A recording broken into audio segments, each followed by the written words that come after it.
me. Feed me more. Feed me more. Feed me more. Feed me more. The Ryback Show starts now. Welcome to the Ryback Show. Happy Tuesday, ladies and gentlemen. I am your host, the big guy, Ryback. We are streaming live on Instagram, the big guy, RYBACK30, TikTok, possibly part of tomorrow's show at 10:21 a.m. We will be allowed to live stream on TikTok. We maybe a portion of the show, if not back Friday on TikTok for a small portion, and then we'll cut it off and record with free speech with everything for the entirety of the show. We are live on, we're not on Facebook today. We are on Twitch at Ryback Rules. We are on Twitter at Ryback, X at Ryback, the video, as well as X Spaces here where you guys could call in live on the People's Podcast, health, fitness, supplementation, pro wrestling, sports, and anything and everything in between. We are live on YouTube at Ryback TV. 436,000 subscribers now. Thank you guys very much. We hit that the other day. Earlier, I think during the weekend, we actually hit that. And then I didn't post anything on that with everything going on. But 436,000 subscribers. We are continuing to grow on YouTube. It is actually picking up very nicely with everything on there as far as the subscriber count. So thank you to everybody that is subscribing to me here on Ryback TV. This show is available on all podcast platforms. iTunes reviews are greatly appreciated. Guys, if you have a moment to leave a star rating and write a review, it greatly helps out the cause of this show. This show is brought to you by Feed Me More Nutrition, my premium supplement line, sweetened with stevia and monk fruit. No harmful artificial sweeteners or colors for all people, men and women, he, she, and thee on feedmemore.com. We have all the Ryback merch, hats, drinkware, workout accessories, and the best supplements on the planet. Save 20% discount code FEEDME20, FEEDME20 to get 20% off your orders and a free Feed Me More Nutrition premium shaker bottle as your free gift. Sign up for my email and text message savings program, guys, on the menu bar. Just click on that in newsletter, and it will take you to newsletter or the text message sign up. I highly recommend to sign up for both. Guys, huge savings. We have a very high returning customer rate, and I send out one email and one text message a week on Wednesday and Thursday. Email on Wednesday and a text message on Thursday, guys, with the huge deal and my thought of the week or a tip of the week, a message of motivation. It's if you've seen Arnold Schwarzenegger, he has his pump club. I've been doing this since 2017 in my own way with all of it, and we've grown very nicely on that. So sign up. It is worth it huge if you are a regular Feed Me More Nutrition customer. All right. Good to see everybody here. Good to see you guys in X Spaces. Thank you to all my X subscribers as well. Doesn't sound right just saying X. I got to lie. I can't lie on that. Twitter, it's tough. It's a tough transition. I'm trying to get myself to say it more and more, but it's like, does everyone know it's X now? No, it's X, Twitter X. I don't, but here we are. I appreciate all the love and support. We've got a super chats are greatly appreciated also on Ryback TV, and will be brought up on the screen in between taking calls. Gabby Hiralu, thank you. Any good memories with Luke Harper, Brody Lee? Yeah, man. I've talked the always the one that I was around him a lot. His son, I just posted a photo on Instagram today with in little Brody, -1. He was he was always he liked me, and the Brody always, when he had him at the building or the shows, I'd always come over and hang out for a while and hang out with him at the table. I think one of the times was at catering. He had all his action figures out. But one of the times me and Brody, there was a bet. I don't know how we got things always just got out of hand. And with Daniel Bryan was around for part of it for sure and got things stirred up. But somehow I love bowling. Since I was a kid, and I was always never did it a lot, but enough. I had a few games in the 200s when I was really young, and it was still randomly, if I go play, I could have a really good game, even though with everything and not playing. Other times you can absolutely suck. But like if I get going, if I do it consistently, I get pretty good pretty quick. But I hadn't bowled in a long time. But anyways, something came up where it was like, who was a better bowler? And I was like, oh, I'd kick your ass in bowling. I go, I'm good at it. And he, when you're there, you always try to turn everything into little competitions. And so this went on for a while, just shit talking about the bowling. And finally we were in Albany and, or after a show, I think it was Albany because it was near, not far from where he lived. And there was this old bowling alley. So he had the home court advantage, but me and him and his wife and little Brody, we hit the lanes. There was hardly anybody in there after whatever, it was a Tuesday night and after SmackDown. So we got, we're going home the next day. They're going home. So he had his wife there, and it was right down the road, literally super close to where the my hotel was, but really old lanes. And we had some drinks and we bowled, but we had the game. We played for a little money up front, and I lost. He beat me. I bowled probably one of the worst games of my entire life. It was horrible, but it was also the most fun. And we have pictures of that, and I posted. Little Brody's wearing Ryback shirt and has the cash, and just taking pictures like I'm sad and he's happy. And it was that was a really good memory of all that. And I'm glad we got to go do that. That was something I'll never forget it. Like, and it's crazy. You don't think something like that, is something that at the time, it's kind of like just you go do it after a show, but it was like ended up being one of those moments, So, but I wrestled a bunch, man, and with the Wyatt family, and constantly interacting and talking and shit talking, and so.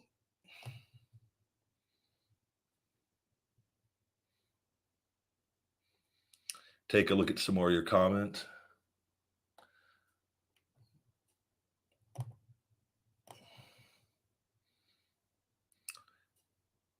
Yeah, everybody loved Bray though, guys. And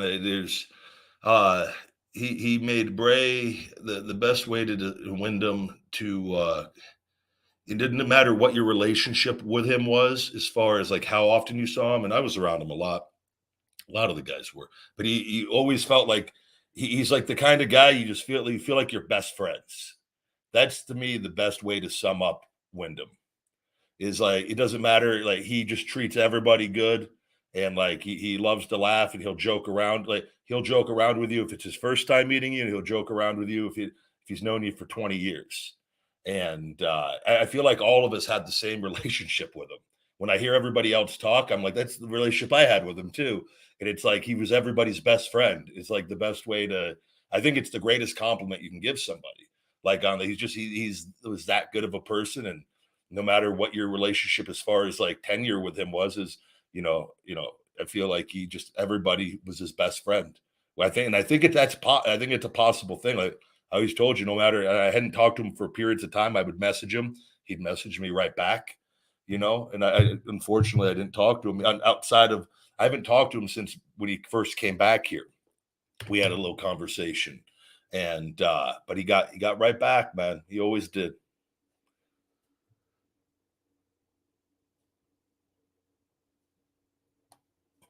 Yeah, Wyndham, yeah, is everybody loved him. That's not an exaggeration. But I feel like I don't know why this stuff isn't. I told you guys all of this many times. Many times. And I told you guys when the things and the lies were coming out. I've always spoken up whenever the lies come out on other people and tell you guys the truth. And it's not my truth, it's the truth on it. And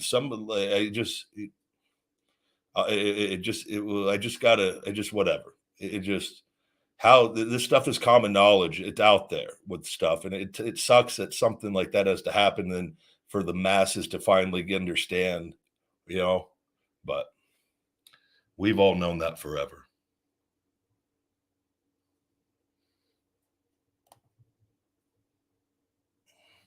All right, let's get kicking off with the show here. Good to see all of you guys. X is really pushing out the show today. Jesus Christ.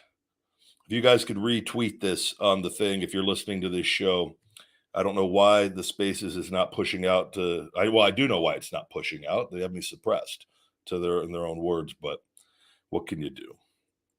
Take a call here, Zygarde. Good to see you again, bud. Welcome back to the Ryback Show. Zygarde, you there? Yep, I am now. I finally got reached to you at last. Good deal. How you doing today? Yeah, I've been good because we were because the last time we called like twice is because the last time because I was in Portugal. That's why I was able to, make last call. But anyways, I was about to tell you about the about my last encounter with Bray Wyatt because my last two memories when I first met him was at the time when I was in the front row seat at the Lee's live event, and he was like I was sitting on the balcony at the guardrail because he was sat right next to me. So I went over to him and then I said to him, "The devil made you do it," and he said, "Well, what did you say?" And then I repeat the same line because he did say that on the promo that he did because he was feuding with Daniel Bryan. And the second time I went up to him and I was showing off the little lantern that I bought was one of those rotatable lanterns where to rotate the switch until the light goes brighter. And I was and I showed him, and he started laughing. Like I was just showing him a little concise comparison compared to his lantern, what he normally walks into the ring with. Oh, that's awesome, man. Yeah, no, he was always depending. TV is one thing, and when you're on TV or pay-per-view, and it's being seen by a lot, but like on live events, and he stayed in character, but he was always really good about little moments like that or backstage stuff. And there's videos of him going and meeting fans backstage, and was like, "Yep, Leslie." Something he was one of those. A lot of us did that. He's like, but that was the kind of guy that he was with that. He's just a good, caring person, you know. Indeed, because I was going to ask you the previous question. This is now that I just brought that up because my previous question I was going to ask you that from all the pay-per-views or live events, if there's any particular favorite stage set that you would consider is your personal favorite. Like mine, for instance, like my favorite stage set has to be WrestleMania 33 from Orlando. Yeah, well, so the WrestleMania sets, and especially as of late, and I think they start. I don't know if I don't think I was there when they did like when they have like the digital in the ground, the digital effects in the ground on like WrestleMania on the stage, where like the talent's logos kind of is on the floor, like, or the fire. You know what I'm talking about with the LED like boards on the ground. Like, I think that looks. I wish I was there. I would have loved to seen my stuff. I always loved the logo of the Hungry and the bear trap, and like they did different things with it, like how that would look with all the current technology. But the WrestleMania sets, the WrestleMania New Jersey, New York one at MetLife Stadium, that was that was a pretty surreal thing, and being on that. And I've got to be a part of all the WrestleManias and that, but that one being really featured and on that was a really cool vibe, cool setting on all of that. Growing up, I always loved the Halloween Havoc WCW stuff. I always thought that the Halloween Havoc setup was like, when I was younger, was my favorite. But as a performer for WWE, I feel like the WrestleMania ones were always elaborate. I feel like for a good portion of times, everything was the same with LED screens, just changing the logos. And then they started doing more towards the end. I feel like before I was there, they had more, like on the pay-per-view setups, they would do cooler things before things went all digital on that, where they'd have more setups and things. I was always a fan, but like Money in the Bank ones where they'd have, the money trucks and like the themed pay-per-views. it was always cool just to come out and see the different sets, you know, Fast Lane where they'd have the different cars at times. Things like that where they actually had physical props on the stage and that. But a lot of it for the performers, when everything went digital, it all is kind of the same because you don't really, we're not looking at that like when we come out. We just, you guys see a different digital, you know, thing on TV or in the arena, but we're just kind of, you're locked in and doing your thing. But the WrestleMania stages, I would say, were always, you know, special. Yeah, because it's kind of a bit of like, to me, I feel like it's started to, you know, it starts to need a bit of an improve of things. Like I remember the time in the 1999 eras, because when they usually do like a props of the stage, you know, like for instance, like I kind of like the 1999 series stage where they got like a big giant skull with the Deadly Games with the logo on the top of it. I love that stuff. It's because I feel like that those days were absolute gold, and it makes sense. It makes the atmosphere that what is the actual pay-per-view means something. Somebody too had mentioned in the comments the old Backlash pay-per-view, I think, where they had the swinging hooks, and that one I had. I was thinking about that, and I couldn't remember the one. But thank you for whoever said that, because that was, I'm with you. Yeah, when they actually used physical props on the stage, and like that, like to me, it made very memorable pay-per-views. But like, and here's the deal, and like even AEW, they did it for All In. They used digital. Everything was pretty digital on that, and it looks great. And I understand why you do it, because you could change the graphics instantly with that, and it costs no money, as opposed to spending probably hundreds of thousands or millions of dollars on actual props, because a lot of that stuff, like, you got to pay for it. Like, it's not, you can't just like rent. You're like, that stuff's being designed, you know, for that specific pay-per-view for a one and done use probably. So it's like, do you spend all that money? You know, I can understand maybe doing it once in a blue moon for something really special, but I'm with you. There was a period where they used a lot of physical props, and I thought it was just cooler. Yeah, and again, it makes it actually literally means something. It's instead, like, it's as you said right now, because things are more like quite digital, and then I get in the feeling that some people are getting like, when are they gonna somehow mix the things a little bit more, like mix it up with, some half will be digital and some half it will be like as a physical prop, somehow merging it like together would be a lot more cool. Yeah, but here's the deal, and I'm gonna, like, I look at things from but what incentive do they have to do that? It's not gonna, nobody's gonna order the pay-per-view for the set alone. Nobody's gonna buy a ticket for the set alone.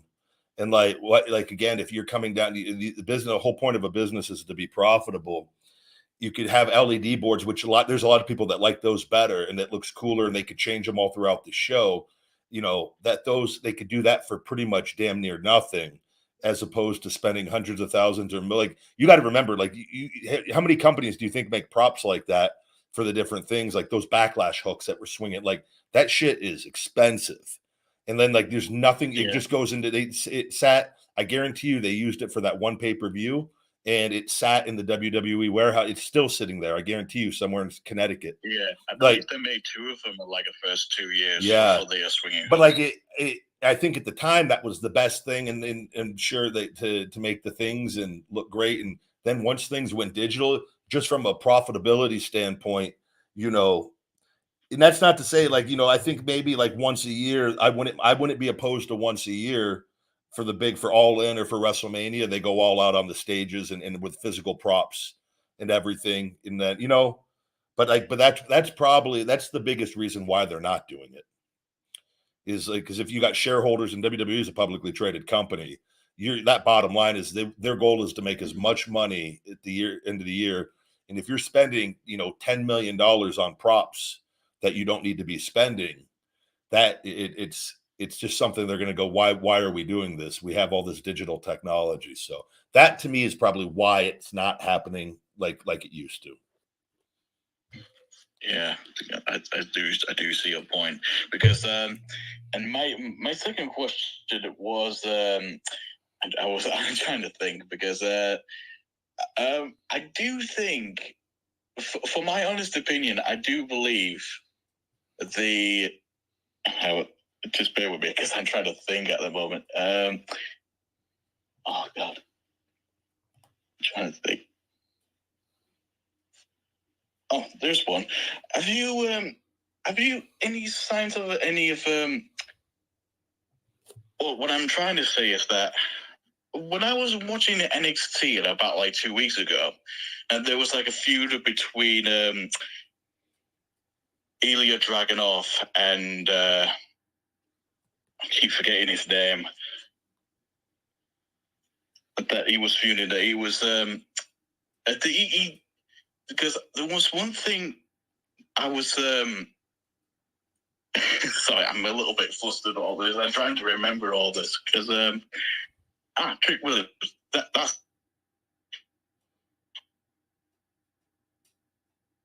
okay. You speaking of Trick, you're cutting. Williams.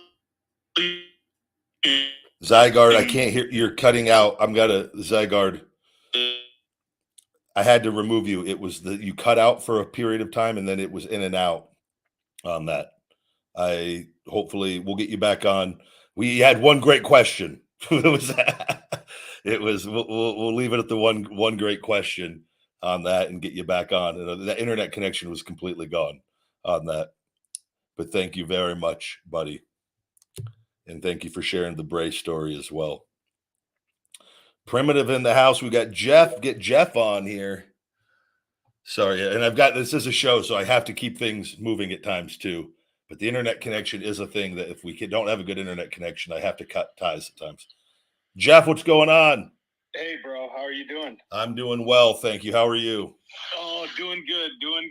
Well, I didn't want to come on here for a couple days because, I know you're dealing with the personal loss, and man, it's rough, man. Hang in there. I on a personal note, I lost my younger brother at a very, very young age, and then about 2 years ago, I lost my dad. So death is never a fun thing to go through, but it'll make you stronger. Yeah, no, I feel like I have, I feel for the family and people and his wife and children and all more so than anything. And I have with my understanding of death is and everything. I feel like and again, it's very difficult. It's always the loss is the hardest part of the loss of, or the never seeing them again, for the foreseeable future, and the fact that the shock, the initial shock and all of that. But like and I try to, and I read a lot and understand a lot and read audiobooks. As far as my understanding, I feel that death is we never die. We just move on in that our energy, our soul moves on, whatever you want to call it. And that we never die, but our time in a human experience is over. But it's in other cultures, they celebrate it. And I just try to think of the good memories and not feel good about him being gone, but think of him in a positive light, and that we're all going to be together again, and that every day is a gift. Yeah. And I try not to, and this goes for everything. It's always sad. It always hurts initially, the shock, but I feel like I'm able to move and focus very quickly. And I have my whole life with death since I've experienced it. And I haven't had, everyone has there's different ways and different things, but I think like it's the loss of being gone and like the family and that everyone that was around him on a daily basis, I feel for, and it's just gone far too soon with all of that. But like, I try to remind myself to not be scared of death and to like, I look at the positives and, at least, there's people that go in horrible ways and like, I was like, he went peacefully and like, and it absolutely fucking sucks that our friend is gone. But it's like, I just try to like, I got his action figures coming in today. I can't wait to hang it up. Like, I just try to think of the good memories, man. And that like, we're all going to go at a different point in time but we're all going to be back together again. And fuck, the way time goes by, that time goes by fucking fast. So. It sure does, man. And we're the ones that have it bad.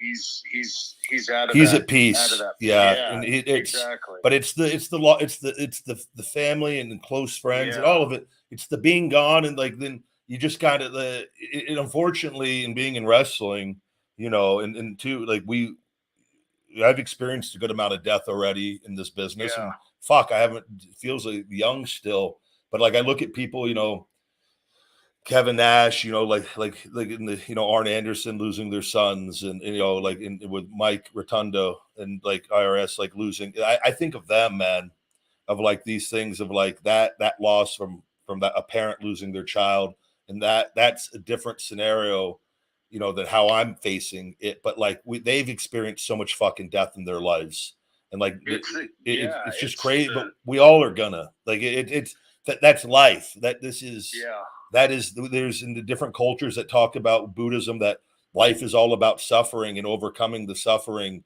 to eventually be at peace, and like it's just I try to have an understanding and keep learning, and like in not the loss is and we all handle that differently. I feel like I handle things pretty good for all of it, and not to say like it's fucking sad, man. I have my moments and all of that, but as we all do. But I just think that like I just go, man, the guy, he lived his dream. And he achieved something in being he got to be a multi-time WWE champion that all of us that get into the business, very few of us get to achieve that, you know, and he did that in a quick period of time. And and that's just from, you know, a career standpoint, which none of that really means shit. Like he was a good fucking great fucking guy and just a great person. And like, but he loved his family. And that's what all of us that do this. We do this, you know, because we grew up loving it. We had the courage to do what we wanted to do in our lives and take a chance. And then we did it to feed and take care of our families. And he did that. Made such an impact, man. Yeah. You know, he made such a positive impact. And I know that because, you know, a couple days ago, I flew into Dallas, Texas to see some family. And as I got off the airplane, you know, I was surprised. The airport was actually playing his theme song. I mean, that was the coolest thing. And, you know, I don't know how many people caught on to it at the airport. You know, it's hustle and bustle. But man, when I heard that, I said, "Oh, that's really cool." Yeah. You know, so and all of us, I've saw different arenas, and I know the Allstate Arena, I think put his image, you know, with the rest in peace Wyndham, and with his lifespan on there, and just like little things, man, things like that. And like I saw the different a soccer league thing playing his song during the game and different things. And that's like, cool. Yeah, man, that's like he's always going to be remembered. And like I guarantee you, like amongst us, like and he's going to be remembered forever. Like he's just like I said, he was everyone's best friend. Yeah, that's like a legend. Yeah, a legend, man. Yeah, it's you know, I like that take. You know, I like I find the traditional belief systems and like Buddhism and, you know, native rituals and traditional peoples, the way that they handle death is just so different. I mean, it's really amazing. And like that transitional, they celebrate it in a way like, and that a book I recommend to this is a book, one of the most important books I ever read. There's actually 4 of them. There's a new, I'm actually reading the 4th one now, listening to it. It's called Conversations with God by Neil Donald Walsh. I've heard of that book. Brother, it will, and I've never been I grew up Catholic, and I never really, I had to go all the Catholic classes and everything. And until I got to an age, I told my mom I was done. I've never really bought into traditional religion on that. And not that I think the structure and anybody that follows it, I think it's a good moral compass. And I think that like, there's no harm in doing so. I just never really fully resonated with me. That book, Conversations with God, was the first time. And it is a religious, non-religious book. It is. And I recommend everyone read or listen to the first book. And there's books 2, 3, and 4. That 4 came out here more recently with him. But it was really eye-opening to me. And I go, this is how I've always thought, but this guy is talking about, and they talk about death very positively on that, and it's like, I've always kind of felt like that. Like, I don't know. We have this fear about death and this unknown, but we never fully die, for what is explained in a lot of these books and other, you know, cultures. And so I think it's just sometimes we've been taught though to be fearful of it, and with religion and like all these sins and all this fear, and like that book was the first book that kind of just dismissed all the bullshit to me. And I just go, fuck. And my life got way easier after that. So I recommend, no matter what your religion or beliefs are, just to give that book a listen. And I think it will open a lot of eyes to some people. Man, I'm looking forward to it. I'm gonna check that out. Yeah, that's good shit, man. Well, listen, I just wanted to pop on and, you know, offer my condolences. I didn't want to be the first guy to, you know, chime in on the first day of his death, you know, when you were kind of in shock. So, you know, my thoughts are with you, my friend. You know, it sounds like you're doing good, and you know, you have that positive outlook, which is going to make it a lot easier. But you know, yeah, you know, the last thing I'll leave you off with is, you know, a couple days ago, I heard you talking about WWE and some of the bullshit, you know, that they pull on their talent. And, you know, I got to tell you, the more I look into this and the more that I hear stories, WWE, they really do need a union. And, you know, with companies and corporations, they run out of hand, and they don't take good care of their employees, and they try to screw people over. Like, that's what a union is for. A union is to help the workers out. And I hate to say it, because I'm not a guy who's super pro union, but when the workers get screwed, man, you know, you got to have someone represent you. And that's why we need, and this is why part of me, when I left and I had everything that happened to me with the injuries and the lies and how it ended up playing into my on-screen character out there, and you guys saw just that part play out.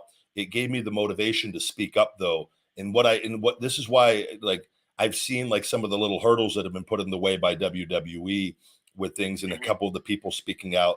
But I was like, we need wrestlers to speak up when their careers are done, or when they're like, and the problem is so many of them don't, because they want to go back for that paycheck with it, or they had things, they're like, well, it was this way, I had to go through it, so everybody has to go through it. Instead of going, I'm of the mindset, I go, yeah, I went through it too, and I'm speaking up so the people that come after us don't have to go through this ever again. With it, so you don't have to, right? It's the least selfless thing. Like, I'm not doing this for me. I'm doing this for the betterment of the business, for the people that come after us. And this is why, like, I get upset when certain wrestlers say things or speak up and say negative things or lies, and like talk about, like, if I don't love wrestling, I'm like, I love wrestling more than anything. That's why I'm doing this. And I was like, that's how you made your living. Yes. Right. And I broke my body for it. And like, and I was blessed enough to get my health back. But like, a union, the wrestlers, the boys are their own worst enemies, unfortunately. But this is why I learned this was one of my reasons. And I told you guys this before. That was the reason when I knew that I was leaving, I go, I have to learn to make my own money without using my body. And I got to speak up. But this is why Vince and WWE, they tried to silence me, and they're trying to hurt me to where I can't make money on my own with it. So that this is all part of Vince's game with everything. But he's losing, and he's going to continue to lose. And the truth is going to keep coming out.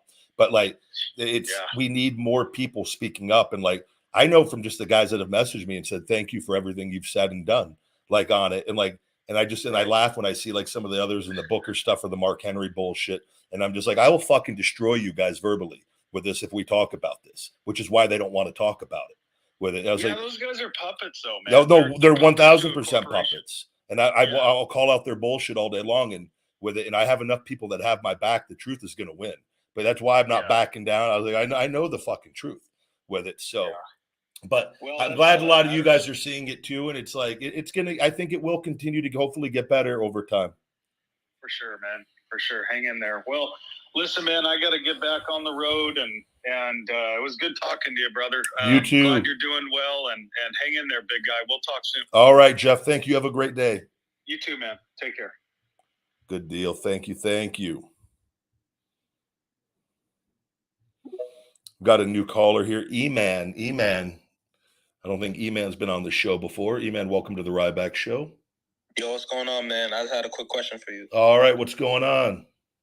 All right, so what's the biggest like pay-per-view match or feud that was canceled that you're supposed to be a part of that didn't take place due to like other plans that were supposed to happen? Shit, man, that's a tough. What was the biggest? So I was used on pretty much everything my entire time there. I was always involved in something. Like I was on a lot of pay-per-views. I'm trying to think if I was ever anything. The only thing, and this is, when you remember the Authority, Team Cena versus the Authority? Yeah. For Survivor Series, and I came back and after the Ryback run, and I was off TV for a couple months and came back babyface against Bo Dallas actually in San Antonio. Then they inserted me into that storyline of what team I was going to go to. I had several encounters with Triple H where we faced off, where like it looked like it was being teased that me and Hunter were possibly going to be doing something. Now, nobody ever told me and Hunter were going to be doing, but typically when they start doing that kind of stuff on TV and like the crowds were fucking into it, like when I would get in his face or he would get in my face, we had that on a few occasions during that angle. And I just remembered, I talked about it on here before. Hunter came up to me backstage at one of the shows. And I guess I didn't look at online stuff hardly ever during my time there. Like when I was clueless to like dirt sheets on most of this stuff outside of something on Twitter. I hadn't heard anything about me and Hunter having a potential program or anything, but Hunter came up to me. He goes, "Hey, I don't know, what, like online they're talking about me and you were supposed to have this program and that I supposedly had the plans canceled." And this, I'm literally looking at him completely clueless. And he's just going on and going on and going on. And I just go, "Hunter, I have no idea what you're talking about." And he kind of looked at me like he was in shock. And I just said, I go, "I don't care."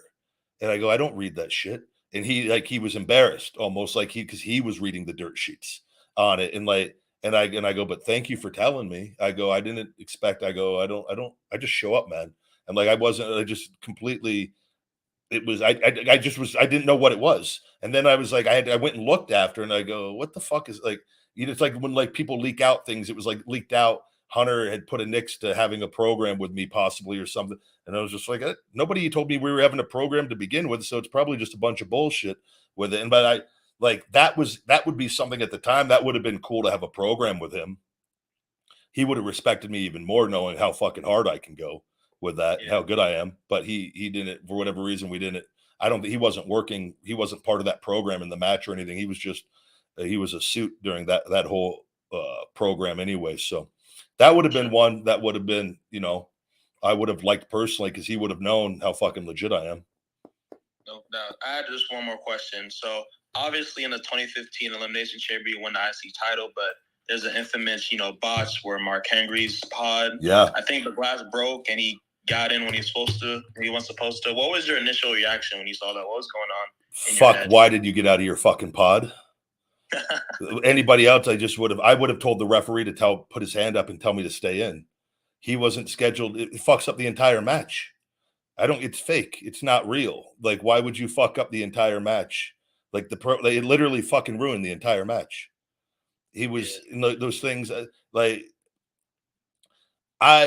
Dolph and Wade, I think Wade was throwing Dolph into the pods and those things. And I always questioned shit like that. And I was like, did they do that shit on purpose? Like, how the fuck do you have those things that are supposed to be indestructible and built and it just popped right off with it? And then he wasn't even supposed to, he filled in for Rusev, who I think got injured. Mark wasn't even supposed to be in that program and wasn't really working regularly anyways. And it wasn't and don't get me wrong, he got put, it's a horrible position if that is truly something that just happened during the thing. But he wasn't scheduled to come in until the very end, and it wasn't supposed to be for a long time. And then he gets in, and then I think he eliminated somebody, or Wade got eliminated and wasn't supposed to be eliminated yet. So instantly, we have a match with 5 or 6 people like that. That entire thing is laid out in that chamber, laid out A to Z. And so I was sitting in my pod and I knew I was supposed to come out next and blow a fucking comeback on Wade and I think Dolph or somebody else. Henry was supposed to have nothing to do with it. He was supposed to be in his pod still. And I'm just I'm thinking in my head, fuck, what am I going to do to come in here and to blow a comeback and come in hot? You get in and I knew that match was for me. So I'm like, I'm not coming in and getting shut down right away. And I just remember I came in and started lighting Mark up and he tried to take my head off with his shoot clothesline. I had to fucking duck and run him into the corner. It's just improvising on the fly with all of that. I was like, but it's a fucking comeback, man. Let's just fucking do some things. And you're not shutting me down right off the bat with it. And it was a mess, man. We missed out on, so we had so many cool things we had planned for that we couldn't do, but it did get back on track at some point. And the most important thing is the crowd popped and was very positive with the finish. and with me and Daniel, it was a very, very good feeling afterwards still, but the match was it was the worst match I've ever been a part of as far as just falling apart. And it was just nothing that anybody could do. It was like, that's never happened ever where like a pod broke and someone came in when, and it's no fault of Mark's on that, but it was just, I personally just wish he would have just been, hey, and just stayed in there, and the referee and then would have told him stay. All they would have had to do is they could have sent another referee out and had another referee just fucking stand. You know what I mean? Yeah. Like, you could have done anything or sent officials out and like kept it like instead you just all out chaos. So, but that, I'm telling you, with the way WWE is and the shit they did with me prior, I would not be shocked if that was not 1000% planned on their part, just to try to make it more difficult for me on that. Like, that's just how they are. That's like, that's the kind of petty shit they will do with it. But by all accounts and everything, I know that wasn't the case. And I feel like somebody would have had to smarten me up at some point all these years later. So it was just the faulty fucking glass as it stands. So. Yeah, no doubt. Thanks for having me on the show. You're welcome, buddy. Thank you. Good questions. Take a look at the chat here.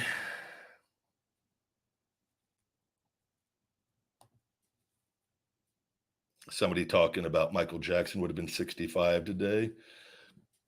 It's incredible how fast time goes.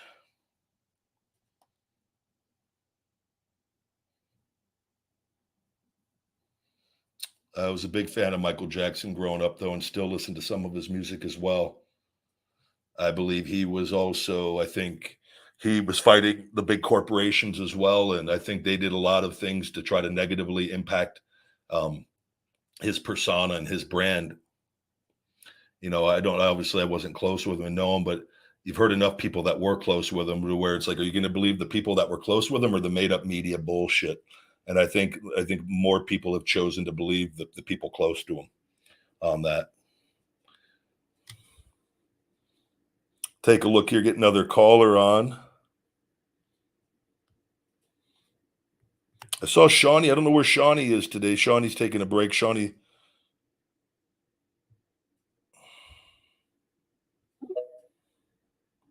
No Val either. We're seeing that Val Venus was, hopefully he'll pop on one of these days. I don't know if he works during the mornings. He said during the week he's busier. So welcome to the Ryback Show.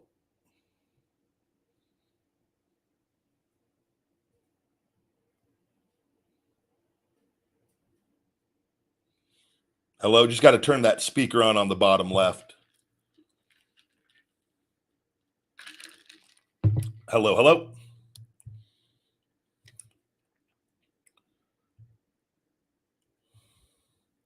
We'll have to try you back on.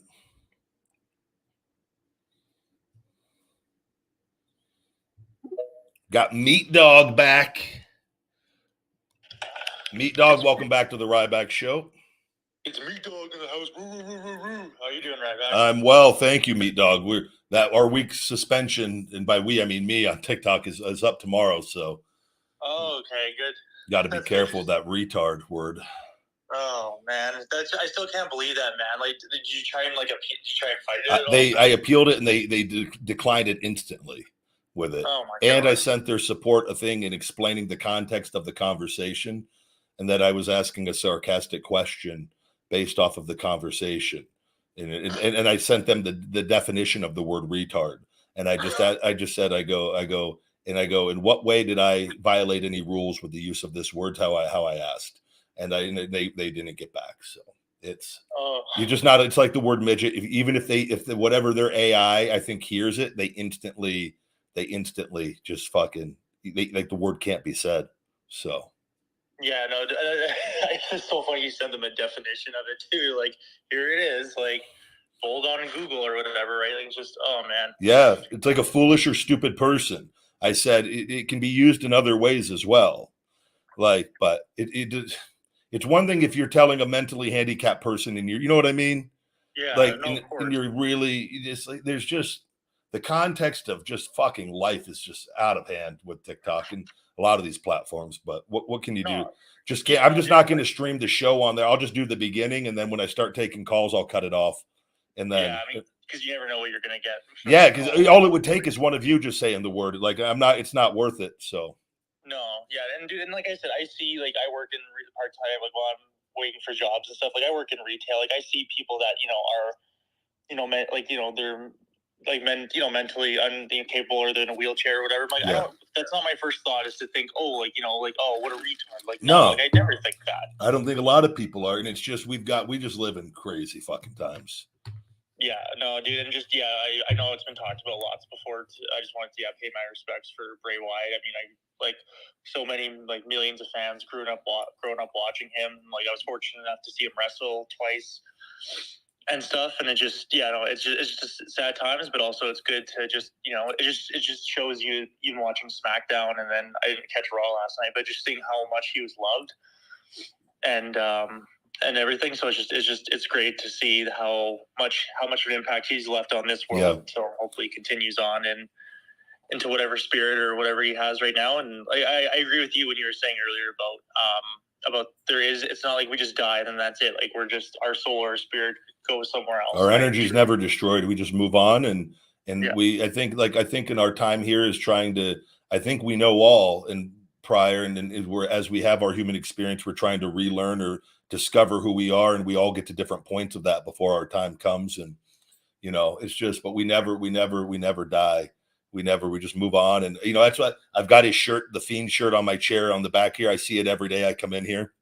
I'm gonna have his action figure hung up on the back. Yeah. And like, I'm gonna get another image and get that made of him, so I just kind of see him, and it makes me just feel like he's still with you here. You know what I mean?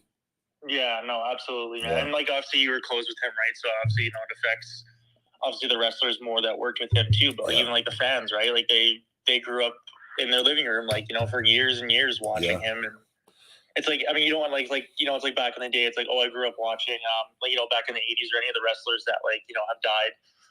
And now on, like, he's like, it's like, for me, I wasn't quite early enough for, like, Eddie. I know a lot of people grew up with, like, Eddie Guerrero, and, like, was so sad when he died. And so he's like, for a lot of, like, young, like, I'm only 24, but, like, the young wrestling fans, it's like, he was our Eddie Guerrero, you know what I mean? Like, he was the one guy that a lot of people, like, there wasn't, like, besides the freaking, like, the dirt sheets that reported garbage on him before, like, he was, like, there's nothing ever said bad about him. Like, he was just, he seemed like a great guy, and I would have been nice to meet him, or even, run into him. But yeah, no, it was tough too, because I was at work, and then my friends who love wrestling at work just, they told me when I was working, and I was like, no, like, there's no way, like, it just doesn't seem real, right? Yeah. So, it's one of those things too, and like and I talked about this the other day, and it's wrestling and the characters and the people, the men and women playing the characters. But like, I see it when I meet people at the gym or wherever I go, and young kids are now teenagers that grew up, that I was their favorite, or a part of one of their favorites, or somebody that they recognize. A lot of us, but we're all going through life together. So like, we have memories based off of the time periods where, like, for a lot of, us, the wrestlers, we're a lot of children's, we play a big part in their development of, like, life, of what they remember during their childhood with that, and how big of fans are, obviously, they are of wrestling. At different, that level is different with everyone. But for kids that grow up, like, or young adults, or people that grow up and they're big fans, or adults of wrestling, this business is very unique. It's like we become connected in the development of, like, that time period. And like, so when fans think of, like, their childhood, they'll think of memories of certain wrestlers, and that meaning is different to every person. But I've just, like, he was a big part of a lot of kids' childhoods as well, and as well as adults. And like, where you have, like, wrestling is a unique thing where a lot of people too have memories of, like, watching with a parent, or fond memories of watching with a grandparent that maybe has passed away, where, like, they have fond memories of looking back, and, like, for a 2, 3, 4, 5-year period or longer, where they were wrestling, that memory of that person, it brings back good memories for people with that. And so whenever somebody passes away, and especially unexpectedly and young like this, it's shocking and it's surreal, and it's like, it doesn't feel like it could be possible. But he like, it's not just for the family and friends, it's for the fans, everybody. It impacts everybody in a different way with that. But with wrestling is a very unique thing, with the relationship between the fan base and the talents, and wrestlers are some of the most recognized people in the world over in like other sports, but even figures, pro wrestlers are more recognized than top, professional athletes a lot of the times. Yeah. With that, even despite them making more money, but like pro wrestling is just a very unique thing in that regard. But he's going to be remembered forever. And it's like, I just think from the men and women that worked with him and with the fans, I think his legacy is going to continue to grow. And for whatever reason why this happened, I don't know what what exactly he wanted his legacy to be. I know he wanted to be make an impact and be different and do it his way. And he fucking did it. And I think, like I said, I think his legacy, he had a great run, like regardless of it being cut short. He was there for, I don't know, was it 10, 11 years? Like something like that. Yeah. Like maybe even 12, like if you count the Nexus, 11, 12 years. His entire duration of being on TV, his run, even though there was a little break in between Nexus and the Husky Harrison coming back as Bray Wyatt, but like about 11, 12 year, like that's a fucking hell of a wrestling career. Yeah. With that. And it was so, I just think his legacy is going to continue to grow in the myth of Bray Wyatt. And like, it's like, of course, there's going to be, what else would he have been able to do? And like that's going to always keep his name in the conversation. And like, he's going to have a really cool, special spot forever, I feel like, in wrestling. Yeah, absolutely. I think just what happened was too, is that there's reports and stuff that he was actually he was trying to come back and he was hopefully nearing eventually a return. So I think everyone was just kind of excited about that. And then all of a sudden you see the next day it's just, but yeah, no, man, I don't even have any shame of it, man. I grew up, the first time I was exposed to wrestling was in 2010. My grandma just had it on TV in our living room and she was watching, I think, Mark Henry versus Daniel Bryan. Yeah. And she just, she loved it, and that's how I kind of got into it. And when in 2013, I think one instance, I think I might have been 13, I was 13 or whatever, and I think you turned heel on John Cena. I went absolutely crazy in my living room. I was jumping up and down doing the feed me more. I just, that's just it's part of what it is. Whether people think it's silly or not, it's a part of our lives, and it's something that we can all connect to.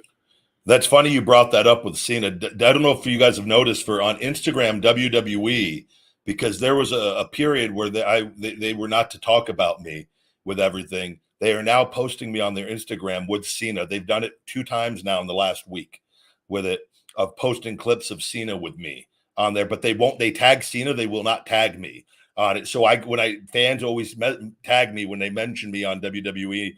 And I just go on there and I put my tag in my Feed Me More Nutrition on the page. I go, this is the tag, guys. If you're going to use my Ryback trademark and likeness on that, go ahead and tag me with it. It's so weird, man. Because when they tag, even if they're not with the company anymore, a lot of times they'll still tag the Instagram account or Twitter. This just shows it's being done on purpose. We'll see. It's crazy with everything, but. It is, but it's just the wrestlers, and we're connected to the fans forever in the memories with that. And I just know that when I meet people and I see it happens so much with kids that are in high school now that were little kids that watched me with it, that it's they're processing, holy shit, he's standing right in front of me. And it's a really cool thing to see, because it brings back memories to them with it. And that's what Bray was to so many fucking people with that. And kids and adults with it. And it's, man, he's a legend, man. I hope they put him into the Hall of Fame this upcoming year. Oh yeah. I don't see how he doesn't get into that. They'd be foolish not to do that. And I think I saw a lot of people talking. I mentioned it. Somebody had a question last week when it happened on the tribute show to Bray last Friday, but they were talking about maybe Bo with as Uncle Howdy continuing on. And I go, you know what? And the more I thought about that, I go, no. I said, one, I don't even know if Bo's going back.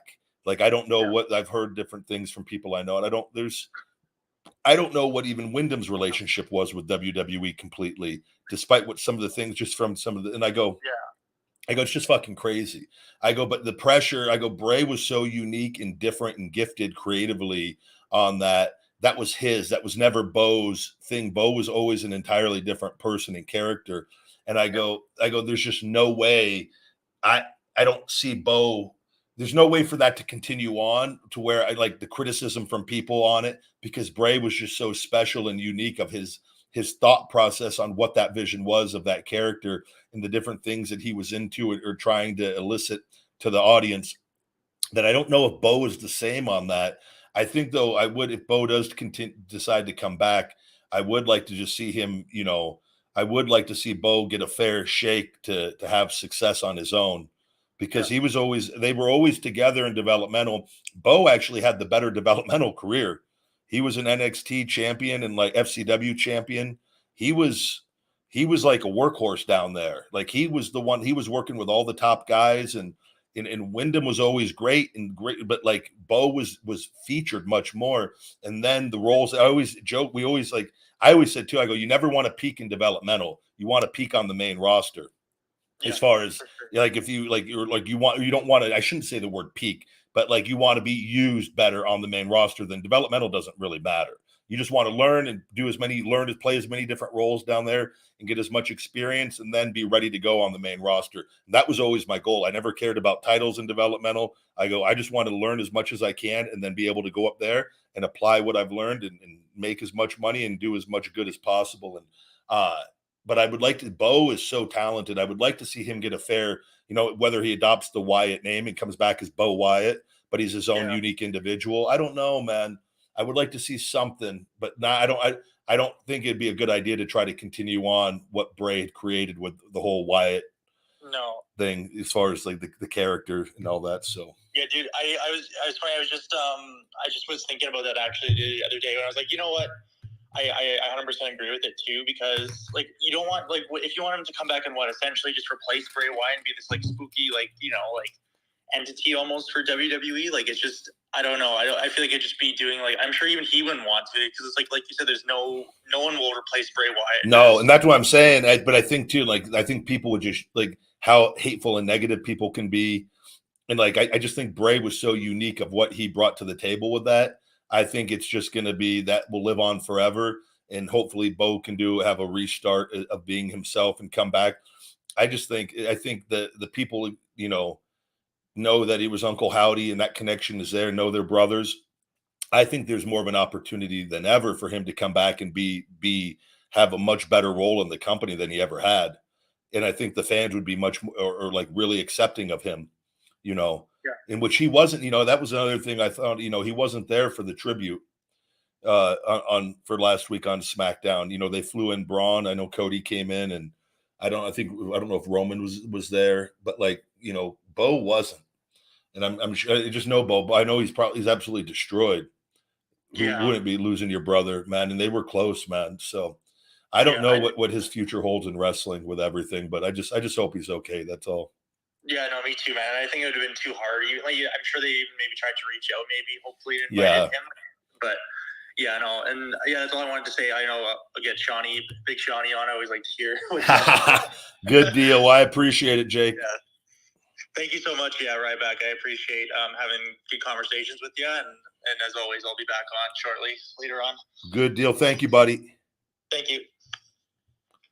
We've got Big Sausage waiting here. 1 second. Let me get the super chat. Somebody also saying you still have muscles, Ryback. Yes, I'm still Ryback. I have not let myself go. I did not become an alcoholic. I did not become a drug abuser. I didn't have to enter a WWE rehab program. I've always had my shit together, and I've thrived, and I've fucking got my health back, and we're going to come back bigger, better, stronger, and better looking than ever with no gray hairs and fucking kick ass. Y2 Jericho 2JS, hell of a username. Thank you. Hey, Ryback, name's Rocky. I wanted to know, why don't you have just Rocky as your name? Loved your tribute to Bray Wyatt. Curious, have you ever had aspirations of acting in movies like other wrestlers? Feed me more. Thank you very much. I think that's something that once if able to come back, if the right thing presented itself, I don't really, I love being around and the family and having business and helping people and making money. And I just want to go back and wrestle when I can and tell compelling storylines, be involved in compelling storylines. And, I love business. I love entrepreneurship. I would like to really expand and do some more business things. So I don't know if really acting, I get to act on everything too. Like I get to do this show and do things. I get to make fucking skits on social media. And like that to me is like, that's living, like it's ultimate freedom, man, with everything. So I don't know, man, you know, if the right thing presented itself and I was like, and I wasn't gone for too long and it was possible, or I was able to have my dogs fucking on set every day with it, and then like, you know, with a smoking hot chick to take care of the dogs, then fuck, 2-3 months possibly, but it's not something like right now. It's just get the health back. Let's get back. Let's get the social media suppression out of the way, and the truth will come out with all of that, and a lot of opportunities will present themselves, I'm sure.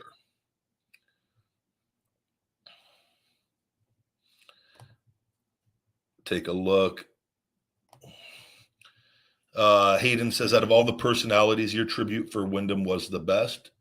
Thank you very much. I think everybody, it's just I have a show, so I'm able to dedicate the time. I thought everybody had beautiful tributes to him and talking about him and sharing.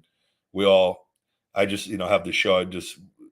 I'll talk about him all the time. I talked about him prior. I was talking about him the day it happened, trying to tell you guys that the dirt sheet stuff wasn't true. Like I've not lied to you guys on anything.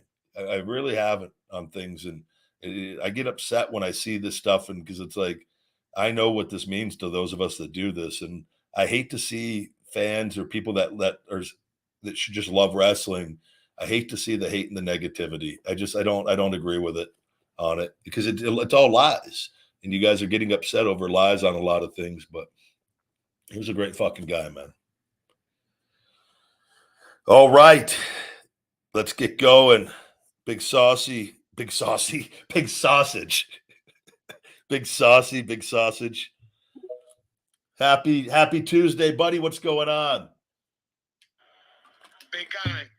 What's up? It's the big sausage.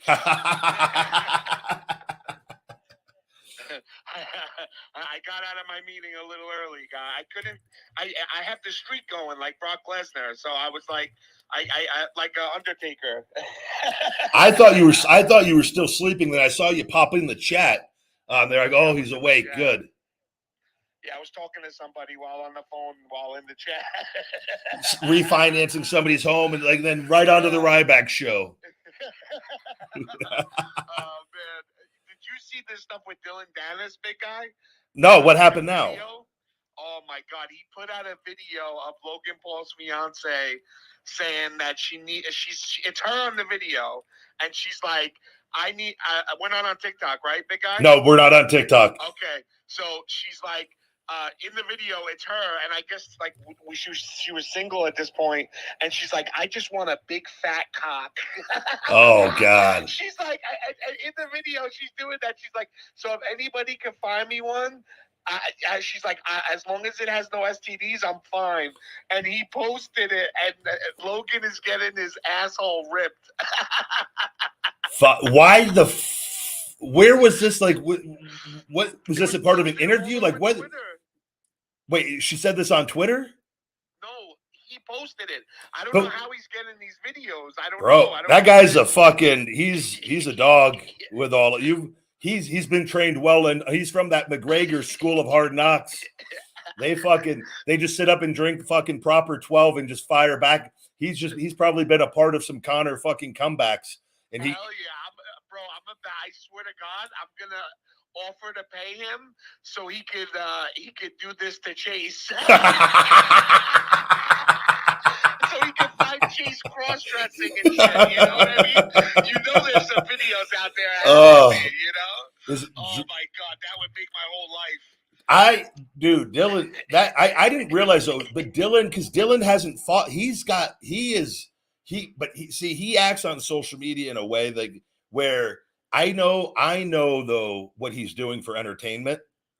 I guarantee you, like him in his real life, he's probably not quite like he comes off on social media, but like he learned from Connor how to sell fights and to do things. And like, but the thing with this is like, I've always been a fan of Khabib. Like Khabib, like even though Khabib is very religious and serious, you can tell he can have a good time, but he's very respectful as far as the fight game and how how he goes into a fight and where he doesn't get too involved in the shit talking, right? With it. The problem when you do this though is, and like this is pro wrestling, and like pro wrestling, I love it. Like I think it but the problem is a lot of people don't understand, there's certain lines that like you don't cross. And like this is a line kind of like crossing, like when it's not focusing on Logan, this is focusing on another woman, right? On his family. Yeah. So it's like there's going to be some people that eat that shit up, and then others that are just going to be disgusted. The problem is with it though, like if he goes out there and gets the fuck knocked out, like it's like you have it coming almost, because you're poking the bear. But like I don't know, man. That's some. But as far as the buildup, Logan is getting his ass kicked on the buildup. Oh, he's getting literally and I like I said, I don't like Logan. I'm not a Logan fan. So like for me, it's like I just laugh at it because I think it's funny. But you're absolutely right. If I was Logan, like I would want to kill him if I saw it. That's what I'm getting at. Like that's where this can backfire. It's like the Khabib Conor thing. When Conor was in the cage saying it was just all business. Exactly. It wasn't all business to Khabib. It was you crossed fucking personal lines and he made you pay. Like it's. And that was even worse because that was his like religion and like, and not even worse, but it's on the same field. Yeah, it's that same thing where he's like, if in this game, it's like you try to just keep it on the talent. Like you don't want to, because like I'm sure Dylan would have more than enough to go off of just Logan. Like you don't want it to you don't want it to end up getting into like your personal life. But at the same time, I mean, what the fuck is she on in interviews? You have to watch this video. I'm telling you, it's wild. Like even me, like I'm like immune to that stuff now. Like being a Twitter user for 2 months. Yeah, you're on Twitter for any amount of time, you get immune to a lot. My soul is like immune to everything now. Part of like day one on Twitter, they show you like 20 beheadings and like all these like just fucking horrible aspects of life. So true. It's so true. I literally day one on Twitter, you'll see a beheading, you'll see somebody with an entire arm up their ass, and then fucking all the other hate and negativity. Like you're just like, oh, this is Twitter, cool. It's crazy. Yeah. Like it blows my mind that like this shit can even be posted, and I'm all for. I'm all for like making sure people have freedom of speech and stuff, but some things don't need to be, shown. I don't understand how people like all these ridiculous things get all this reach and they have hardly any followers. And I'm like, how the fuck does my show go out to only 1,500 people on here or whatever? I'm like, it's wild. I've been noticing your show's been getting more views. It's still nowhere, but it's nowhere. You even made a comment. So a very odd, weird thing. The Bray post I made. Unfortunately, on that, like, and I'll never talk about any of that. Like, I hate to say that, but yes, I did. That post took off on that. That post got like what, like 600 and something thousand impressions, but a lot of likes.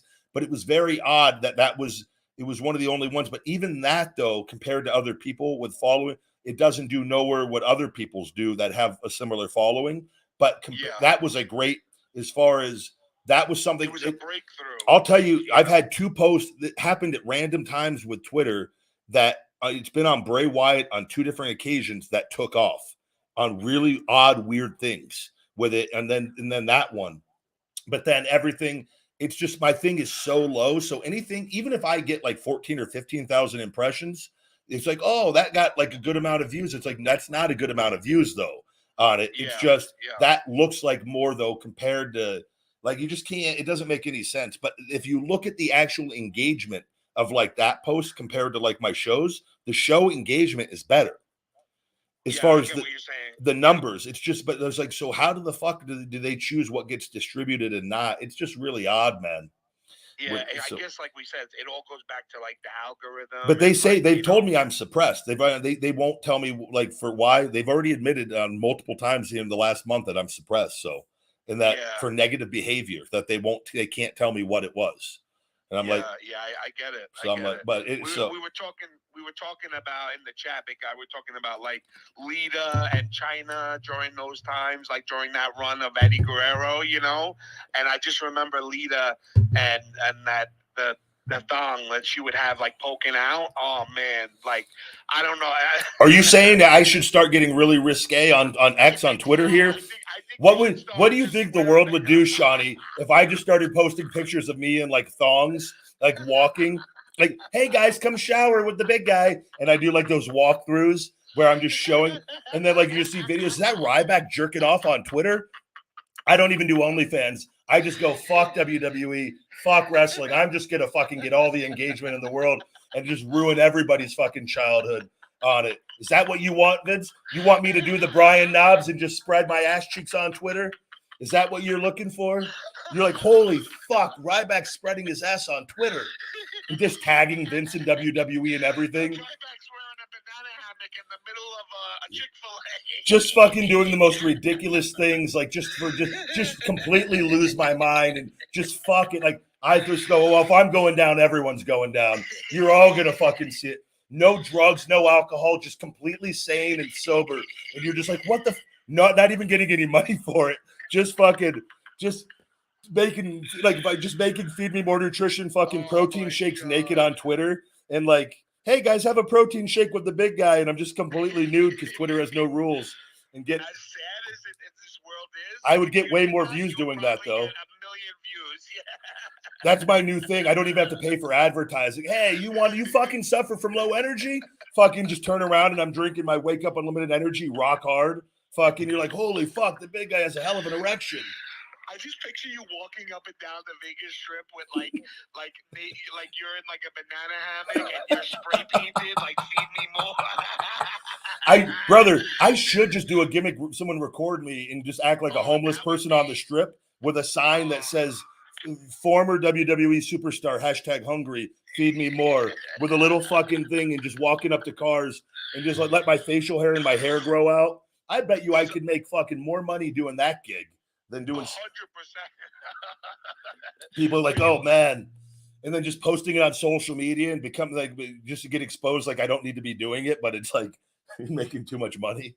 Are you coming to like somebody said that you're doing like a signing in Philly in October or something? Is that true? Yeah, end of October. The Icons of Wrestling in Philadelphia that I had to cancel before. I'm doing that one. Yeah. So all right. So I'll have to. I'll probably drive up and meet you or something. You can just come. You can just do autographs with me back there. We'll get people to the show. You just wait until people get like. We'll have an upgrade special if they want the big sausage to be in the photo with it. We'll take a photo. We'll take a photo. We'll have you do the editing, a graphic of me and you with you like on one of the images, and we'll have. I'll have my standard pricing, but if people want to do the Shawnee upgrade for $100, they can get a photo with both of us and the signed 8x10 of us. Nobody wants that, big guy. We might sell it. I'd say we might sell a handful of them if we fucking. What was I gonna say? Fuck! I just lost my. You got me laughing too hard. Now you're like Zygarde. You completely lost your train of thought on your second. Just don't let that internet connection go out on you. I know. I'm like, what the fuck, man? It's just the Ryback effect. I make people lose their thought process. It is, bro. It is. That's what it is. But yeah. Oh, I said, with those idiots, I saw the video with you, with those two idiots. They came up to you at a signing or something, and they've been talking crap about you. And the fact that they even posted that video and thought that they were in the right, it made me laugh. And they're two dumb idiots from New York, by the way. And that was so for people that wasn't, and I'm not going to say their names because they're worthless, but they're I don't even know their names. They still to this day, the one who constantly tries to get attention, like he's just obsessed. I don't even know his name, but like the fact they talked a bunch of shit prior and like never done anything, never had met these guys. They tried to come up and they had a hidden camera and they were trying to get like things and like they wanted to pay for a picture and autograph and I told them their money was no good with me. I told them no. I loved it. And then I told them, but I had a long talk with them. I go about like just being better human beings. I was like, you guys are just spreading and then they post all of it thinking that they're somehow like. No, go ahead. You guys are the fucking idiots. Like, I loved it. I loved every second of it. I wanted it going. I think it just shows how pathetic they wanted to pay for a picture and autograph with me. It was amazing. Yeah. I was literally sitting there like, this is amazing. First of all, I love that you did that, big guy, because this is the thing. And also, one of the guys was wearing a beer hat, I think, by the way, with the little fucking nozzles, like just walking around like a drunken wearing fucking. a Bud Light hat or something. It was something with one of those little fucking had a little gimmick light on it with a fucking the little tube for the beer. Like, yeah, like where you drink the beer out of. Yeah, I was like walking around WrestleCon like a grade A fucking loser. I'm like, oh, cool. Yeah. And I'm like in my head, like, no, we need more people to like more famous people to do this, because if they do it, it's gonna set the standard not to be an internet tough guy. Like, you can't just talk whatever crap you want and then show up to a meet and greet and think it's okay. Yeah, like it's not okay. It's not, even if you're paying me, which I love the most. You're like, I don't want your money. Yeah. Like, I don't. You think I want your money? You're sitting there talking. Fuck, I walked out of that weekend with like $20-something fucking $1,000 anyways. Do you think your fucking $20 means shit to me? and that's not, you're right, but that's not even the point. Yeah, no, it's just I wasn't taking it. They could have been the only people that came up to me that weekend. I wasn't taking their fucking money. Exactly, it's the principle. I didn't want a fucking picture with those guys. I don't want to fucking be around two fucking losers like that. 100%. Yeah. But like, and things like this, like, so this is a new trend that started happening. So those airport mongrels that sit out at the airport. Oh yeah, they're just despicable human beings. They ask you to sign. Keep their kids up all night, and they try to like it. Yeah. But by the way, none of us like you guys. We all think you're fucking losers. Just like every wrestler, we all think you're losers. Outside of like, there's a rare occasion with somebody and they're respectful and they're kind and and they just want to say hello or something. But for the people that are getting the figures and the things signed to sell on eBay, like, we all think you're losers with it. Yeah, so. and there's a new trick now, so just be careful. So when you go to Matt Cardona was talking about it. They tried to pull it on him, and he's smart to this stuff. So they've been cutting out the Funko Pop's glass. Like, how it has like that plastic window? Yeah. So they've been cutting out that glass, and they cut about like 20 of them, and they ask you to sign it or whatever, and then they replace the Funko Pop glass with the signed one, and they sell it as if it wasn't replaced. So people are starting to do that now, which is like, it's crazy. To ask somebody to sign 10 things for free is like out of my mind. I wouldn't even feel comfortable asking somebody. These people are too lazy to have a job or a business or make money, and this is what they do with it. And they think, but it's like, it's disgusting. Yeah. You know what and I mean? I always hated the people. I remember reading in Shawn Michaels' book, he was talking about it. And I remember I was like, and Shawn was talking about it in a way like with these people. And like at theme park, he's at the theme park with his family, and people like, there's just common sense, like, of knowing how to approach people or talk to people or things. But the airport people, he brought up in his book too on it. And like, I just go, fuck, this has been going on for so long with it. Like how they just like, it's just despicable. And it's fucking just filth. The ones that bring their little kids and the babies and keep them up all fucking night. Cause we get up early. Like, we're there on no sleep, man, or very little sleep. And early in the morning, these people are there waiting all hours of the morning in the dark, fucking 1, 2, 3, 4 a.m., 5 a.m. Brother, it's, I'll never forget. I remember before I realized what was going on, I always was very kind. And then when I realized, I would always just say, no, thank you. And I would literally just go, no, thank you. I remember there was a group of them, they all turned and there was, oh, fuck you, you Goldberg wannabe, fuck, like literally screaming just obscurities, obscenity. What's the word? It was not obscurities. Obscenities. Yeah. Yes. Just fucking every cuss word you could think of and out loud in the airport. And I'm just thinking, like, all I said was no thank you. But they didn't get what they wanted because you know what I mean? They want to make money.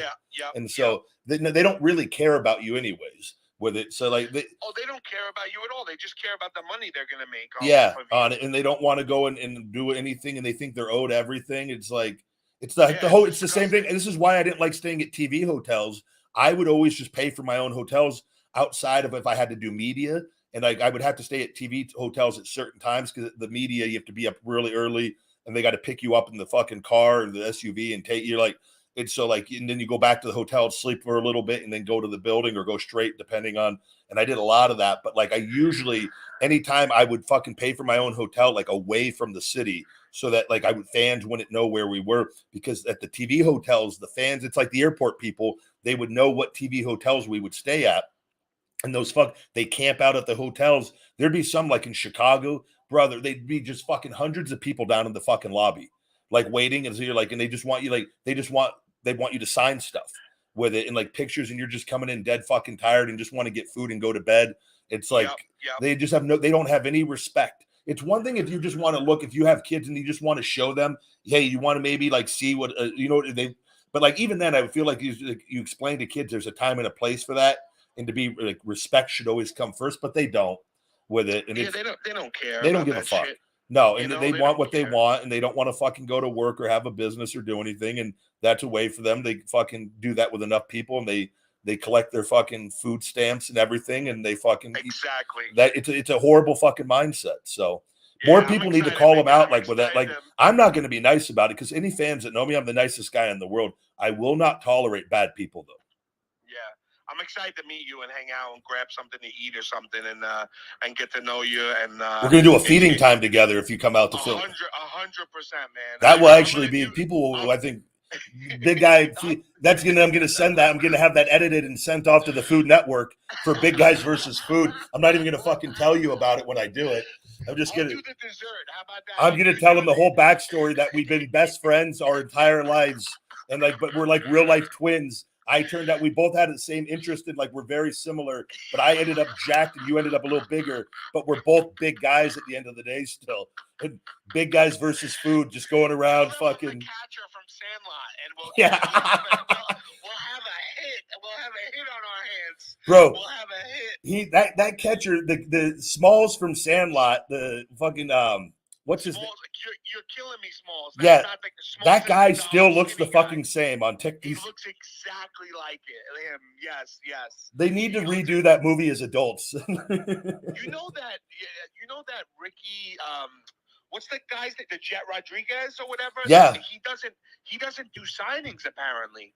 One of my friends is like, like the type, I don't know what they call them. I think like a promoter or something. They have people, like, they constantly have people like wrestlers and like. It's like the Comic-Con people. They have they bring out different actors and celebrities. Exactly, like sponsors or something. It's like I've seen people that bring out one of the guys, Jerry Sorrentino, that brought me out. He does like actors as well. Like he had out the guy from that what's the guy National Lampoons, the Eddie Chevy Chase and Eddie. He had them out together, or one of them, or who's the guy that plays Eddie, Uncle Eddie. Oh, the crazy guy. The crazy. He's in all the movies. I loved him growing up. Chat, what's his name? Come on, I can't remember it. What's his name? Somebody in the chat will know. Uncle Eddie from National Lampoons, But he was in Independence Day as well. Yeah, he's the one that drinks and the fucking crazy. Yeah, guy. And he fuck. It's gonna drive me crazy. But he had him out. Keep an eye on the chat, big guy. Randy Quaid. Yes. Is that Dennis Quaid's brother? Yeah. Wow. I just learned that today. Holy shit. But he was like, I saw he had them out. Like I'll see like Chevy Chase on Instagram every once in a while. On there, it's just like crazy, man. Like he looks great still, and it's like it's just crazy how time has gone by. Chevy Chase, big guy. The what? Like, what is the first thing that comes to your mind when you think of Chevy Chase? Just the National Lampoons movies. I never. I'm trying to think if there's another movie I was with him. I think of the Malika Likilaka is a thing to tell. When he's imagining the woman outside in the scene in the pool. I liked it. No, so the one I know him best from is Vegas Vacation. Okay, Vegas, got it. I remember because that one I saw because I thought it was so cool when I was younger that they did a movie with the Vegas that's the National Lampoons that I remember the best. But I've seen them all. Because you lived there, obviously. Yeah. And I was a little older, and I remembered it a little better, like than some of the earlier ones. They win a car in that one, right? Like they win it. The daughter wins a car. I remember. But that was the one where Randy Quaid buried like all the money out in the dirt, like in the fucking. Yes. Oh, they don't make movies like that anymore. Man, no, it's not the same. That why we lived in a really cool period, man, of like. I was just saying about Teenage Mutant Ninja Turtles. Like, I rewatched it, the second one, The Secret of the Ooze or whatever. Yeah. And like, I was just thinking, like, they had like, now it's all animated and CGI. Yeah. Like they had like real ninjas in costumes, in these 100-pound costumes that look so real. Yep. Like you would think it was a turtle if you saw that in person. You know. That was like those times were like. We lived in such a great period where we had technology coming along, but it hadn't taken over yet. Exactly. And like we had a really good balance of the real world and like like we had like very simple games and the LED little baseball game, the handheld like little art video games, but they weren't distracting. Like you would get sick of them after a bit and go live in the real world. Whereas like now everything is just obsessed over online and 100%, big guy, 100%. And that's the difference between today and yesteryears. But yeah, man, it's that nostalgia as well, obviously, that brings us back to those memories and makes us love those movies even more. Even the not so great movies, right? Like how many cult classics are there that we watch that, like you ever watch The Warriors when they fight to go to Coney Island? Off the top of my head, I don't know. I'd have to. Yeah. Oh, it's such a cult classic. So like, this one gang called the Warriors, they have to get they get framed for killing the gang leader of in New York that runs all the gangs in all the boroughs, and they didn't actually kill him. Someone else did and framed them, and the Warriors have to get back to Coney Island where they're from to get to safe grounds, and they have to go through all the boroughs, and they have to fight all these different gangs in each borough, and it's so amazing, like such a cult classic, and it's so underrated to me. Like, really, if you get the time, big guy, I'll send you the trailer. Yeah, send it. Let me look at it. And it's that the Warriors come out to play. It's like one of the most epic ending scenes ever, like ever. Somebody just texted me. I thought it was you. I literally just got a random message. Hi, have you entertained letting your place go recently? Brother, whenever I get these messages, I'm just going to, I literally will text the message back. I'll just say like, something like, I haven't, but for $3 million, I'll think about it. Just something ridiculous to like see just how serious these offers are. Just tell them I'm using big sausage. Yeah. But we get messages because the real estate out in Vegas, like people are looking to buy properties all the time. And so like it's like the best thing is I always just throw out a ridiculous fucking number of like I know what my place is worth and what it is. So I just always will go way over because like I don't want to leave. But I'm like, fuck, if you're gonna you want to pay me a certain amount, yeah, for $5 million I'll leave. And then like you want to fucking, you can figure it out. I love those people that like refuse to move.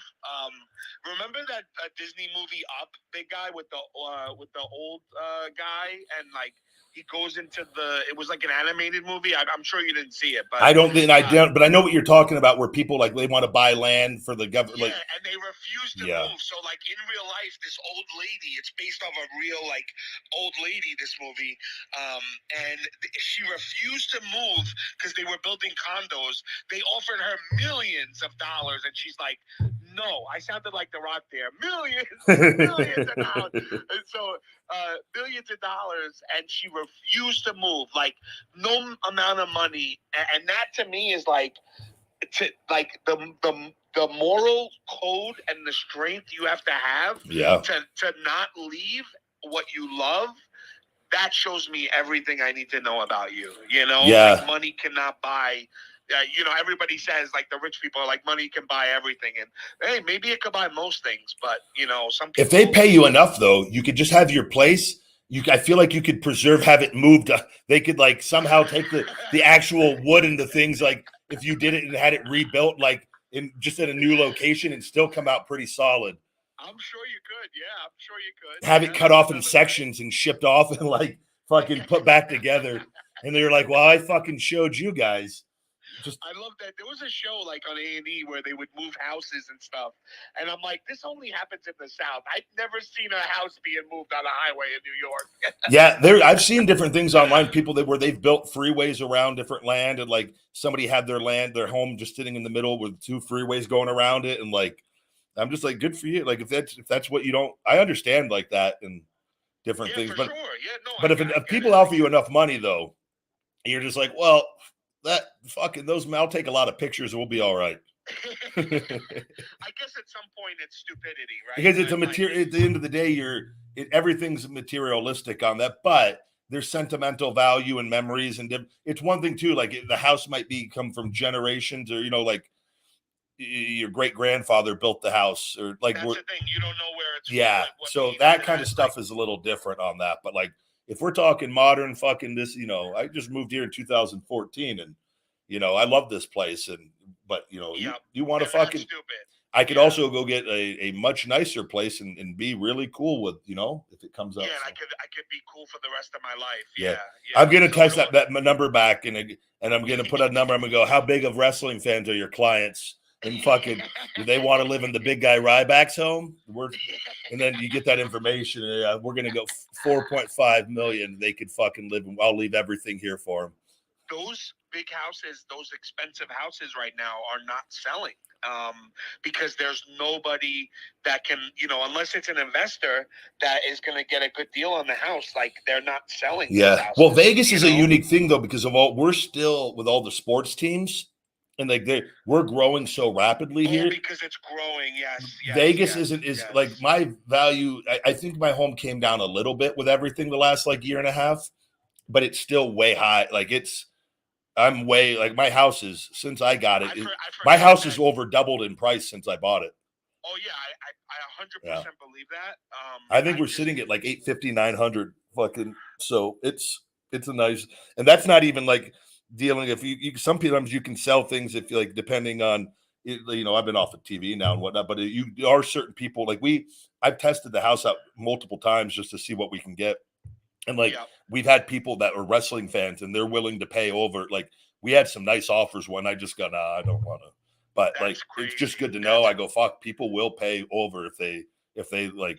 If they know, if they know your ball sack was in the bed. Yeah, and they have kids. I'll like fucking the kids freak out and the parents just want to make them happy. They're like, fuck, we'll pay $50,000 over the fucking asking price.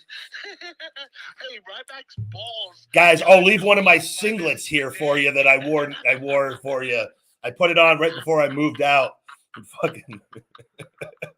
What are you gonna leave that big guy? Like a little, like a singlet, or? I would leave a white singlet with a little shit stain on it that they knew that I fucking wore just fucking before I left.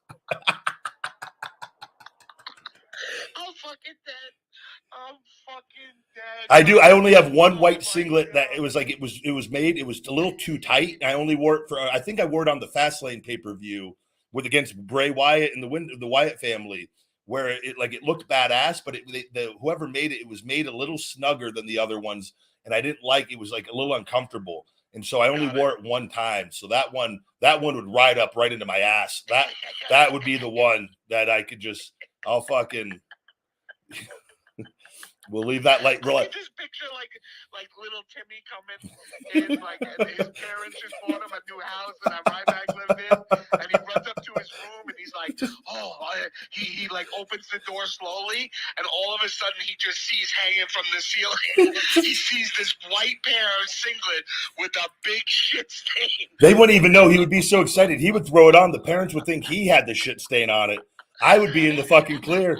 They would think little Timmy fucking had this shit stain on it with it. They wouldn't trace that back to me. Bro, I can't, man. Listen, go take another caller, big guy. I hope you have a great rest of your Tuesday, and thanks for having me on. You too, buddy. You have a good one. Thank you for calling in. Of course, man. Later. Take care. Big sausage, ladies and gentlemen. Always a pleasure. Always a pleasure. Good times.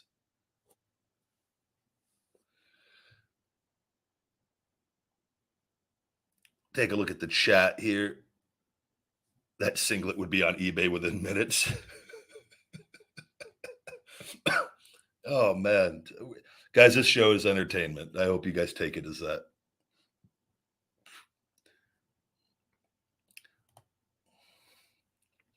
Yeah, that house, somebody's saying, because Shawnee said my balls were in the bed.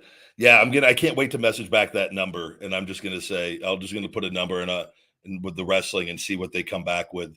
And then just say, I'll leave everything in the fucking house for you. I'll be gone tomorrow. Take it, fucking leave it, 5 million. I'll go create some new memories. Just like I got my dogs and my family, we're good. I'll leave you guys fucking a few $100s worth of Feed Me More Nutrition. I'll leave it in the fucking cupboards. Fucking have at it.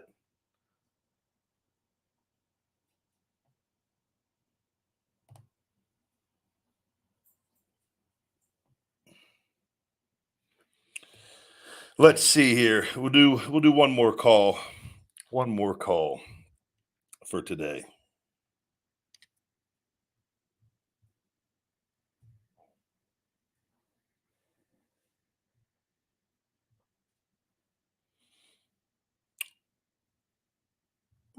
We'll bring on Vinayak.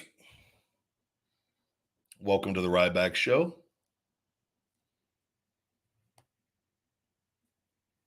Hi, Ryback. Hello, how are you? Hi, I'm really good. I'm actually from India, and I used to be. I don't know if you know, but you're like really popular in India. Like in my school, I'm in my school. We used to do wrestling in school. You know how it is, and you used to be like me and my friends and many of other people. We used to like you. I don't know if you know this, but wait, do you still like me or no?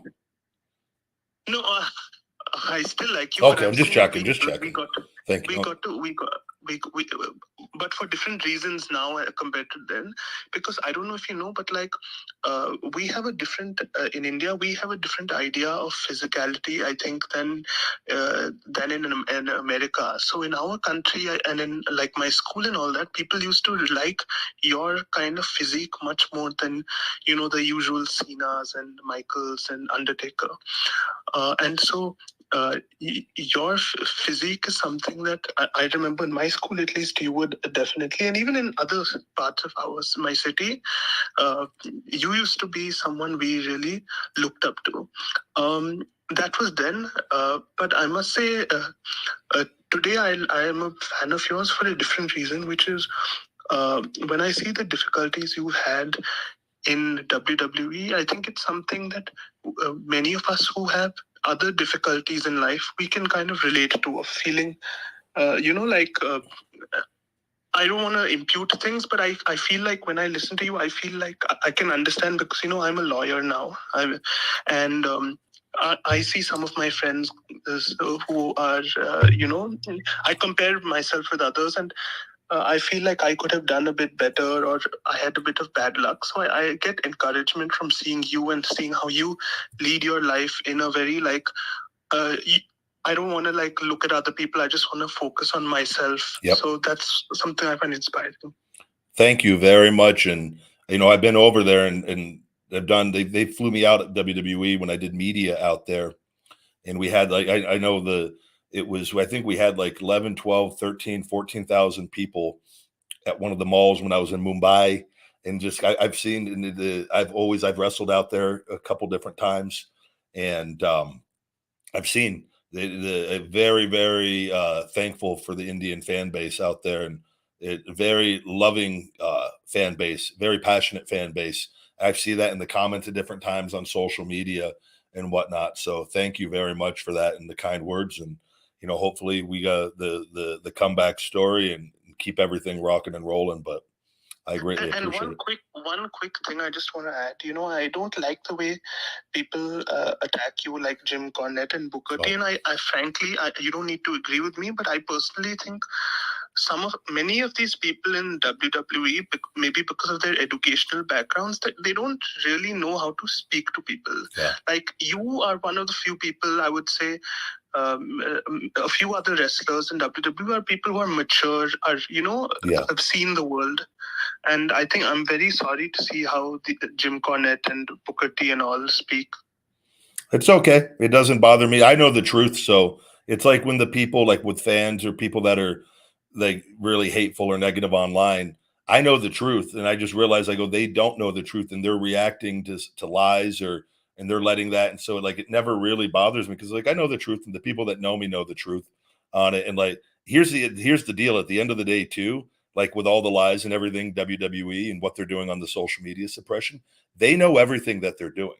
So everything that I'm doing isn't really bad or anything that I'm spending. It's not, it's all warranted and they know this. I've actually done I've actually been overwhelmingly good with it, but like me telling the truth, they're like, they know the how severe the things are that they are doing and what they put out. But as far as those people you mentioned, like those people, like I've told you, Cornette came up to me in person and he shuffled over and said hello and was very kind to me in person. Booker's always been very kind to me in person. So, but people, how they're acting online for likes or clicks or for whatever, for their motivations are for money or whatever from the company to stay strong with the logo. Like I know the truth and they're the ones that have to live with that. So, and we're going to win. I'm telling you, everything I've built and what we're doing, the truth is going to keep winning and like the best things are about to come. So I just appreciate the love and support. You have your fans, you have us. Yeah. You have nothing to fear when you have the fans. Exactly. And then the truth is going to win. So, and I know like when I go out in public and meet great people, I'm like, all this is going to be over with very shortly and it's all going to be all for the better. So.